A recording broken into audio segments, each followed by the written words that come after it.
मांडुक्योपनिषद 5वां श्लोक। यत्र सुप्तो न कंचन कामं कामयते न कंचन स्वप्नं पश्यति तत् सुषुप्तम् सुषुप्तस्थान एकीभूतः प्रज्ञानघनः एव आनंदमयो हि आनंदभुक् चेतोमुखः प्राज्ञः तृतीयः पादः। पहला पाद दूसरा पाद पहले बता दिया था, उसमें ये भी ध्यान देने योग्य है। जागृत स्थान बहिष्प्रज्ञा अब स्थूल भूक है। जब सृष्टि की संचालन चल रहा होता है उस समय परमात्मा की जागृत अवस्था जैसी ही है,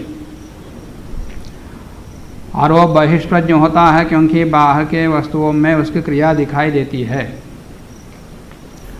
और वह स्थूल जगत का भोक्ता है, करता है। तो यहाँ पर ईश्वर से अतिरिक्त एक जगत है, उसको वह जानता है और उसको चला रहा है।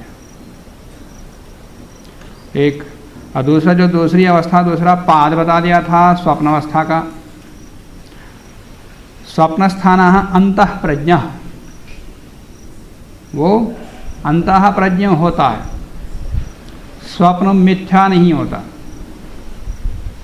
इस पर यहाँ भी ध्यान देना, वो अंतः प्रज्ञ होता है और प्राविवक्त भुक् स्थूल जगत का भोक्ता होता है, स्थूल जगत का कर्ता होता है, संचालक होता है। तो स्वप्न अवस्था कोई मिथ्या नहीं है। स्वप्न अवस्था जैसा जागृत अवस्था में दिखाई देने वाला जगत भी मिथ्या नहीं है। इसके बाद तीसरी अवस्था तीसरा पाद बताते हैं। ये पहले सुषुप्त अवस्था किसको कहते हैं उसके लक्षण बता रहे हैं। यत्र सुप्तः न कंचन कामं कामयते, सोने का कुछ भी कामना नहीं करता, कामना करने के लिए रहता नहीं है, वो अकेला रहता हो, उसके साथ मन ही नहीं रहता कामना करने के लिए। ये तो मनुष्य के अंदर प्राणी के अंदर रहने वाली स्थिति का वर्णन कर रहे हैं। अभी तो यत्र सुप्तः न कंचन कामं कामयते न कंचन स्वप्नं पश्यति, ना कुछ स्वप्न देखता हो, तत् ऐसी स्थिति को सुषुप्तम, उसको सुषुप्त कहते हैं। तो परमात्मा के अंदर सुषुप्त अवस्था में किस प्रकार की है? सुषुप्त स्थान एकीभूत प्रज्ञानघन एव आनंदमय ही आनंदभुक् चेतोमुखः प्राज्ञः तृतीयः पादः। सुषुप्त स्थान वाला, सुषुप्त अवस्था में जानने योग्य इस अवस्था वाला, और एकीभूत अकेला होता और कुछ नहीं होता, जैसे नासिरी सूक्त में कहा गया,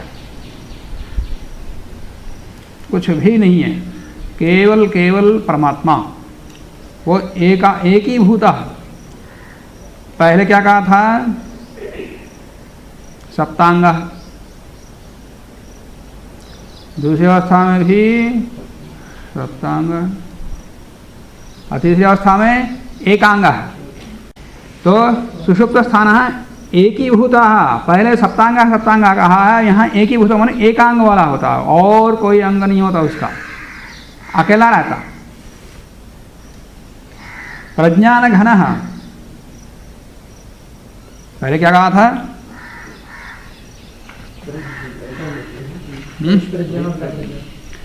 पहले तो जागृत अवस्था में बहिप्रज्ञ कहा, उसके बाद अंतः प्रज्ञ कहा, अब प्रज्ञान घन एकीभूत प्रज्ञान घन माने प्राज्ञ का घनीभूत, माने गाढ़ा प्रज्ञापन, ढेला प्रज्ञान का, ठोस माने गूढ़ प्रज्ञ।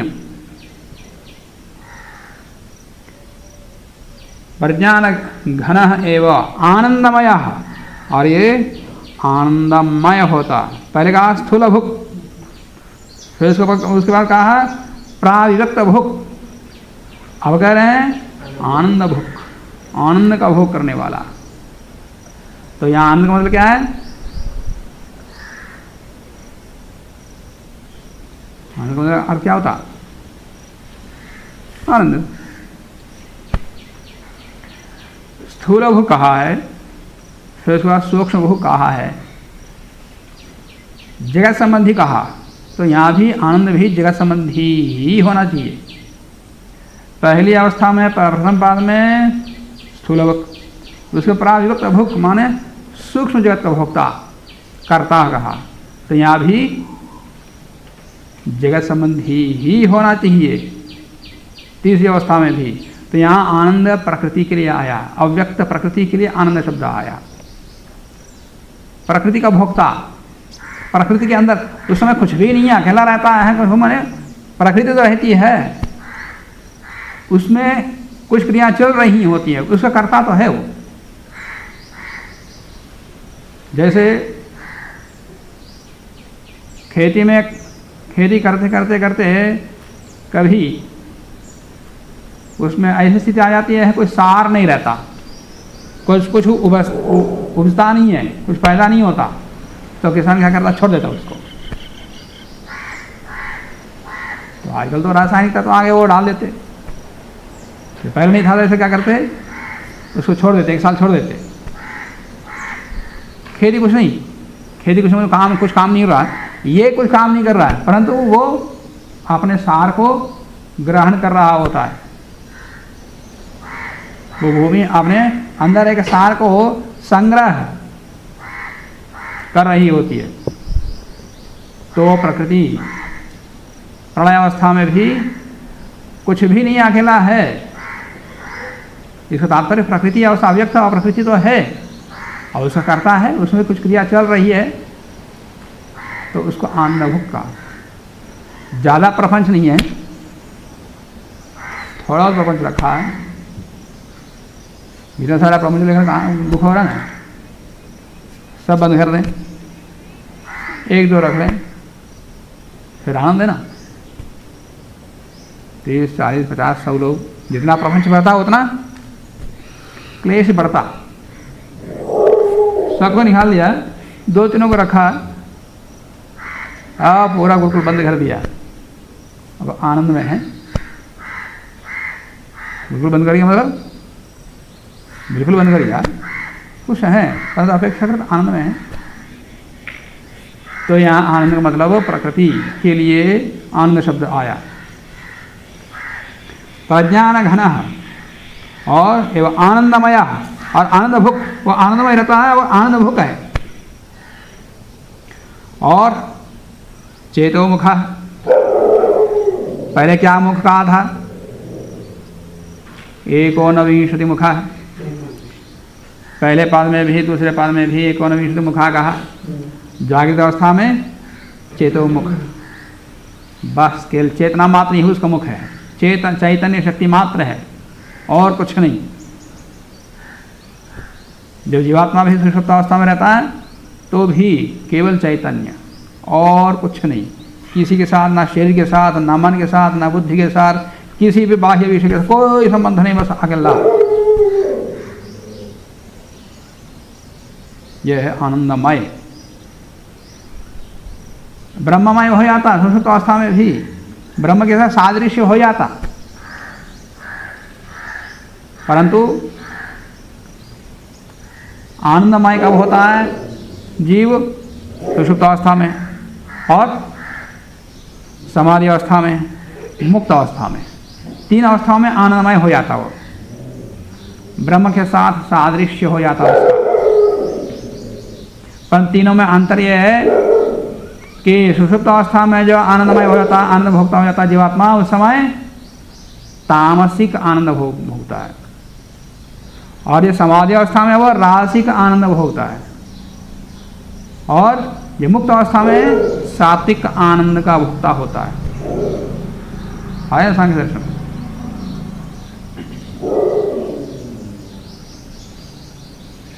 तो सुषुप्त अवस्था में जो आनंद भोगता, तो आनंद नहीं होता। तामसिक क्या होता? तामसिक ये है कि उसमें कुछ पता ही होता उसको।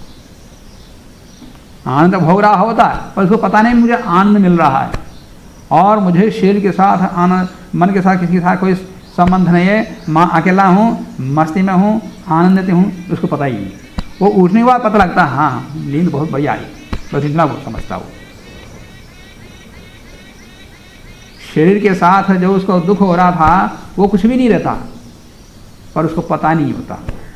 समाधि अवस्था में आनंद पता होता है, ज्ञान पूर्वक आनंद को भोगता है, अनुभव करता, यह अज्ञान पूर्वक है, यह अंतर है। परंतु समाधि अवस्था में राजसिक इसलिए है कि बहुत सारी शक्तियों को, विघ्नों को रोकना पड़ता, उसको उस आनंद स्थिति को बनाए रखना पड़ता, चेष्टा करनी पड़ती है, बहुत चेष्टा करनी पड़ती है, सावधान रहना पड़ता, यही राजसिकता। और जब मुक्त हो गया तो उसको करना ही नहीं पड़ता, बस आनंद ही आनंद है। इसलिए सात्विक कहते हैं।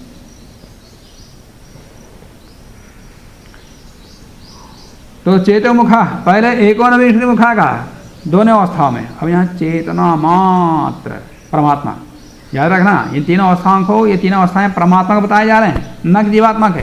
कुछ लोग जीवात्मा पर अर्थ करते, जीवात्मा में जैसी स्थिति होती है वैसी प्रकार की स्थिति परमात्मा में होती है।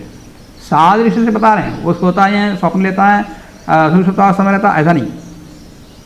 सृष्टि और उसका कार्य, कर्ता और कार्य के सादृश्य को लेकर बताया जा रहा। और प्राज्ञ, वो प्राज्ञ होता है। पहले क्या कहा था, पहले अवस्था में वैश्वानर, दूसरे पाद में तेजस, अब प्राज्ञ। तो ये मकार का अर्थ है प्राज्ञ, आ उ म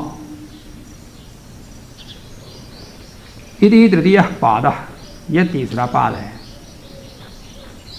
परमात्मा का तृतीय पाद है।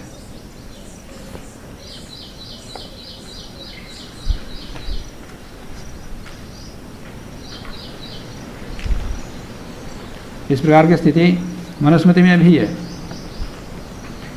यदा सा देवो जागरते तदिदम चेष्टते जगत, जब परमात्मा जाग रहा होता है, सो के उठा है, ऐसा नहीं। जब सृष्टि चल रही है, जब हम जागते हैं तो कुछ ना कुछ काम करते रहते। जब सृष्टि चल रही है समझ लो परमात्मा अभी जागृत अवस्था में है, ऐसे सादृश्य से कहा जा रहा है। ये नहीं कि सो के उठा है, वो सोए तो हम सब खत्म, तो कभी सोता ही नहीं। ना आत्मा सोता है, ना जीवात्मा सोता है, ना आत्मा सोता है, ना परमात्मा सोता है। सोता शरीर, सोता मन। यदा सा देवो जागरते तद इदं चेष्टते जगत, जब परमात्मा जाग रहा होता है, जागृत अवस्था में होता है, उस समय ये जगत सचेष्ट होती है। यदा स्वपिति शांतात्मा तदा सर्वं निमीलति, जब परमात्मा शांतात्मा होता है, तृतीय अवस्था में होता है, तब आनंदमय होता है, तब ये सब समाप्त हो चुका होता है। स्वपिति मतलब स्वप्नावस्था में नहीं, वहाँ सुषुप्त अवस्था। जब परमात्मा सुषुप्त अवस्था में रहता है तब तदा सर्वम निमीलति, मनुस्मृति का श्लोक है। और एक एषः सर्वेश्वरः एषः सर्वज्ञः एषो अंतर्यामी योनि सर्वस्य प्रभवाप्ययो हि भूतानाम्। एषः सर्वेश्वरः, यही सबका ईश्वर है। इन तीनों अवस्थाओं में रहने वाला, तीनों अवस्थाओं में जिसका स्वरूप बताया गया वही सबका ईश्वर है। यह सर्वज्ञ, जो कि सर्वज्ञ है, सबको जानने वाला। ऐसा अंतर्यामी, वो अंतर्यामी है। सुषुप्त अवस्था में वो अंतर्लीन हो गया। वो अब जगत में जगत बनाने के लिए सचेष्ट नहीं है। सो काम सो ओ अकाम है, तो उसने कामना की कि बहुत श्याम मैं बहुत हो जाऊं, ऐसा कामना नहीं है। अभी अकेले में सर्वज्ञ ऐसा अंतर्यामी, ऐसा योनि सर्वस्य, और संपूर्ण जगत का, संपूर्ण जीवों के कर्मफल का अनुभव करने में सबका कारणभूत है। वो सर्वस्य योनि। प्रभवाप्ययो ही भूतानम, सभी भूतों की उत्पत्ति और नाश का आधार है वो।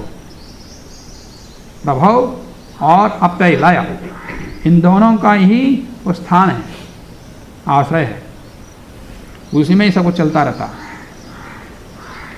तो तीन अवस्थाओं का वर्णन करने के बाद अब चतुर्थ अवस्था और एक है, उसको बताते हैं नान्तः प्रज्ञम न बहिष्प्रज्ञम न उभयतः प्राज्ञम न प्रज्ञान घनम न प्रज्ञम न अप्रज्ञम न अदृष्टम न अव्यवहार्यम न अदृष्टम अव्यवहार्यम अग्राह्यम अलक्षणम अचिन्त्यम अव्यपदेश्यम एकात्म प्रत्ययसारम प्रपंचोपशमम शांतम शिवम द्वैतम अद्वैतम चतुर्थम मन्यन्ते स आत्मा स विज्ञेयः। नान्तः प्रज्ञ चतुर्थ एक अवस्था है। न अंतः प्रज्ञ है वो, न बहिष्प्रज्ञ है, न सुषुप्तावस्था में है, न स्वप्नावस्था में, न जागृत अवस्था में है, न उभयता, न दोनों का मिश्रित स्वप्नावस्था में है, न उभयता प्रज्ञ वाला, न प्रज्ञान घनम, न प्रज्ञान घन वाला, न प्रज्ञम न प्रज्ञ है। इसका मतलब अप्रज्ञ है क्या? अप्रज्ञ भी नहीं है, न अप्रज्ञम। अदृष्टम, वो किसी भी इंद्रिय के द्वारा ग्राह्य नहीं है, देखे जाने अनुभूत करने योग्य नहीं है। अव्यवहार्यम, वो व्यवहार में लाने योग्य नहीं है, जानने योग्य नहीं है। और अग्राह्यम, उसको ग्रहण भी नहीं कर सकते, कोई विषय ही नहीं है वो। अलक्षणम, उसका कोई चिन्ह नहीं है जिसको लक्षित कर सके, अलक्षणम। अचिंत्यम, उसके विषय में विचार नहीं कर सकते, मन की प्रवृत्ति उसके अंदर नहीं है, ना बुद्धि की प्रवृत्ति है वहाँ पर, इसलिए वो प्राज्ञ भी नहीं है, न प्रज्ञ है, ना प्राज्ञ है, न वो है, ये कहा। और न ही चिंत्य है, न मन की वहाँ भी ब्रह्म के विषय मन की प्रवृत्ति भी नहीं है, अचिंत्यम। अव्यपदेश्यम, और उसको शब्द के द्वारा उसको कह भी नहीं सकते किसी को, वो क्या है? अव्यपदेश्यम। एकात्म प्रत्यय सारम, वो बस एक आत्मात्र है वो। तो एक आत्मा प्रत्यय सारा बस आत्मा के रूप में जानने योग्य है, सार रूप में जानने योग्य है, प्रत्यय सारम। और प्रपंच उपशमम, और संपूर्ण प्रपंच का, विश्व का, उसी के अंदर शांत हो जाता है। और संपूर्ण प्रपंच का प्रलयावस्था में उसका केंद्र वही है और आधार वही है। और वो आत्मा शांतम शिवम अद्वैतम, संपूर्ण रूप से शांत है, कल्याणप्रद है और अद्वैत है, अकेला है, और कोई साथ में नहीं है। साथ में तात्पर्य न जीवात्मा है न प्रकृति है, ऐसा नहीं है। प्रकृति है, जीवात्मा है, पर निश्चेष्ट में। कोई सक्रिय है तो परमात्मा अकेला बस। तो प्रपंच कम हो गए तो आनंद है, अद्वैत है। शांतम शिवम अद्वैतम, अकेला है, इसलिए वो शिव है। सह आत्मा, वह है क्या फिर? वो आत्मा है। और वो सह विज्ञेय, वो जानने योग्य है। अभी तो बताया वो जान नहीं सकते, तर्क नहीं कर सकते, चिंता नहीं कर सकते, पर जानने योग्य तो है। ऐसे तत्व को जानना कितना कठिन है, जो प्राज्ञनीय है, अपराज्ञनीय, ना उभय है, ना विज्ञेय है, कुछ भी नहीं है, पर जानना तो है। इसलिए वो सविज्ञेय, बस यही तो साधन है। ये जानने योग्य होता तो फिर ये इतने सारे शास्त्र क्यों बनाते? इतने सारे ऋषि मुनियों की परंपरा से उपदेश की परंपरा क्यों चलती कि उसको जानो जानो जानो जानो, ऐसा क्यों? ये जानने योग्य नहीं होता तो ऋषि मुनियों के आदिकाल से लेकर के आज तक उपदेश की परंपरा चलती आ रही है कि वो जानने योग्य है, जानो। और सारे शास्त्र इसीलिए लिखे गए, बता रहे हैं उसको जानो, परंतु शब्द के द्वारा बता नहीं सकते, और न किसी शास्त्र से उसको समझ सकते, न मन से उसका चिंतन कर सकते, बस अनुभव कर सकते। गुड़ खाने के बाद गुड़ कैसा बताओ, मीठा है। अच्छा चीनी भी मीठा है, मीठी है, अब वो भी मीठा है, दोनों में क्या अंतर है? बताओ क्या अंतर है? कैसा हो तो मीठा बता देंगे, मधुर है। तो चीनी की मिठाई में, उसमें मिठाई में, गन्ने की मिठाई में क्या अंतर है ये बताओ, बताओ शब्दों में। खा के देखो बोलेंगे कि गुड़ भी खा के देखो, चीनी भी खा के देखो, गन्ना भी खा के देखो, फिर अंतर पता लगेगा। अब पता लगने के बाद उसको बताओ, बोलो मैं नहीं बता सकता। तो ये भी ऐसा ही अनुभव करने योग्य है, इसलिए वही विज्ञेय है, विशेष रूप से जानने योग्य है, परंतु बता नहीं सकते उसको। हाँ, बताने के उपाय बता सकते, उपाय बताने वाले उन उपायों से साधना करो, अनुभव करो, अनुभव में लाओ। हेलो।